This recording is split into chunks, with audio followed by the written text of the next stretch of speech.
Mas pinaigting na ang koordinasyon ng Philippine National Police, Commission on Election at Armed Forces of the Philippines bilang bahagi ng paghahanda para sa nalalapit na halalan sa Bangsamoro Autonomous Region in Muslim Mindanao.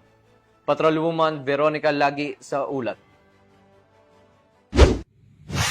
Nagpulong ang 24 na election officers, opisyal ng COMELEC, PNP at AFP para matiyak ang malinis, mapayapa at kapani-paniwalang resulta ng kauna-unahang BARM parliamentary elections sa lalawigan ng Maguindanao del Sur na ginanap sa Dato Angal Mid-Timbang nito lamang ikadalawa ng Setyembre taong kasalukuyan.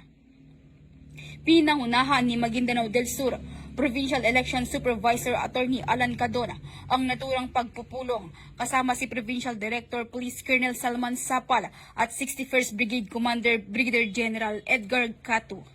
Tinalakay sa pagpupulong ang seguridad ng mga election officers, mga inaasahang problema na kakaharapin sa eleksyon tulad ng usapin sa mga polling center, internet connection, kaligtasan ng mga guro na magsisilbi bilang electoral board at iba pa.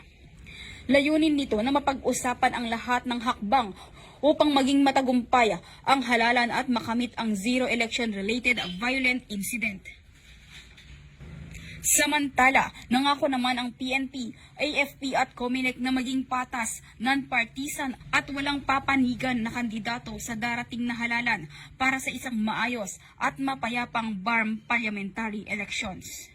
Mula rito sa rehiyon ng Bangsamoro, ako ang inyong Police News Network Correspondent, Patrolwoman Veronica Lagi, alagad ng batas, taga-taguyod ng Balitang Pulis.